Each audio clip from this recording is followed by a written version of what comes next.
Well, the saga continues. Justin Roiland, more news is just coming in about this guy, and it is not good. So this here in from Screen Rant, there's a new report out that's come out from behind the scenes of Rick and Morty about what was happening with Justin Roiland. And yeah, it just kind of gets worse than what's already been in the news lately. So yeah, like after being cut from multiple shows, a new Rick and Morty report details a number of shocking behind the scenes issues surrounding Justin Roiland. Now, this guy had everything. He had everything that everyone could ever want, and he threw it away. Now, we know kind of what's gone on with all the court cases going up. Like it's just absolute bananas. Now, he has been let go as the voice of Rick and Morty. He is no longer involved with the show. Same with his Solar Opposite show, which he's also a co-creator, and the recently premiered Koala Man. He is done from it. He has stepped down as co-CEO of Squanch Games. He's gone, not involved with them anymore. And yeah, we're just going to go into like kind of what's been going on with Justin Roiland the past while and why he will probably never work again. I very much doubt this guy will ever work again, and he will most likely be going to prison. If he doesn't go to prison, he will definitely not work in TV again, 100%.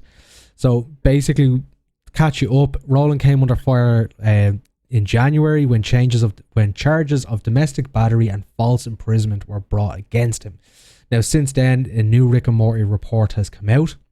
So nearly 2 weeks after word first broke, The Hollywood Reporter has released a new Rick and Morty report detailing Justin Roiland's shocking behind-the-scenes behavioural issues.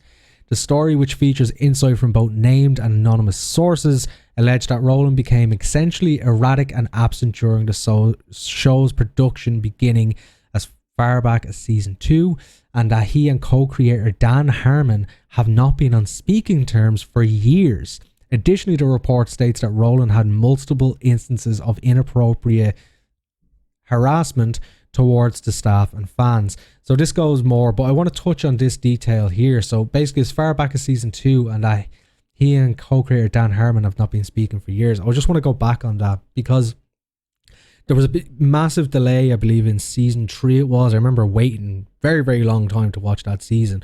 And it was because of this. Basically, Justin Roiland just stopped being involved with the actual writing process and the creative process, and was just kind of resting on his laurels as the voice of Rick and Morty and many other characters. So it's essentially been Dan Harmon and the writing team that have been doing a lot of Rick and Morty, and Justin just comes in and does the voices. So honestly, now that he's been fired, I don't think it's a massive loss. Like, there are plenty of great Rick and Morty voicers out there. I've heard a lot of impersonations. There are definitely a lot out there. So we'll see what comes of it, but they will be hiring someone else for this. But some of the stuff that basically happened, some of the stuff that came out about this is quite bizarre. So in the shocking report, it indicates a long pattern of troubling behaviour on Roiland's part behind the scene of the hit Adult Swim show, namely his conflicts with Harmon and the writer's room. This has been a point of infamy for many. As I was saying, during season 3, we had the long wait, and they did even crack jokes about that in the time. And yeah, here it kind of outlines Roiland lost interest in the creative side of the show altogether very early on, feeling safe in his job by simply being the voice of the titular characters, and was frequently a hindrance to the efforts to get the writing done. So we actually might find that Rick and Morty gets done quicker now that he is out of the way. But down here, basically, it kind of goes into what he has done.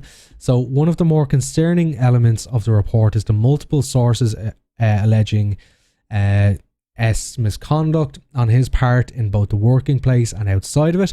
Not only would Roiland parade such celebrity fans as adult star Riley Reid through the offices, but he also openly discussed his and his fiance's affinity for partaking in threesomes, especially during the production of Rick and Morty season 3. Merriman will be the first to have female writers. So these writers literally came on for season 3, and suddenly they're being exposed to adult stars walking through the office, Roiland bragging about his essentially personal life, just bragging about it. So like that just creates a toxic work environment. Now, multiple people have also presented dark messages Roiland has sent him over social media, much of which are not overtly inappropriate, but also bordering on threatening. So, to be honest with you, I think this guy just let the fame go to his head and was just so hell-bent on it that I am Rick and Morty, that he was untouchable. But no one is untouchable in this day and age. You mess up, you're going to pay for it.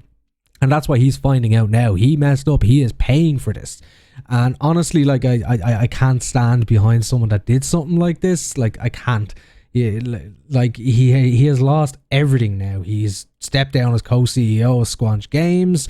Adult Swim and Hulu want nothing more to do with him. He's been recast as Rick and Morty, the voice in Solar Opposites, and I'm assuming Koala Man. Like, Roiland is done, and he is back in court for another potential hearing in his domestic abuse case in late April. So yeah, this guy is just, he had it all. He was on top of the world and he thought he was untouchable. Reality has smacked him hard. He is falling flat back to earth, and this guy will just never work again. Even if he is not convicted about this with all the other stuff that's come out, this dude is never working in TV again. Not a chance. Dan Harmon will probably never work with him again, considering they haven't been talking for years. He had to work with him because he's co-creator of Rick and Morty. Well, not anymore. He's gone. He will have no more involvement. So yeah, as I said, there's plenty of talented voice actors out there that can do Rick and Morty's voice. This guy hasn't been involved in the writing process, obviously, for quite a long time. So there'll be no loss there. We'll still have great Rick and Morty stories. I, for one, will be watching it. I won't feel bad because this guy is gone. Like, there's just nothing really more to say on this guy. And this will probably be my last video talking about this guy, because I'm not going to waste my breath on this anymore. There's just no way that I will be talking about this scumbag. This is what this guy is. He's a scumbag, and I won't be talking about this anymore. So this is the one, but I will be making more Rick and Morty videos. So hit that subscribe button if you want to find more Rick and Morty videos. But as I said, this is my last video on this guy. I won't be mentioning him again. So if you enjoyed what you heard, hit that like and subscribe button. If you didn't, drop a comment down below to let me know why. But let me know what you think of this instance. How do you feel about it? How this entire thing played out? Drop a comment down below and let me know. Till next time, catch you on the next one. Bye bye.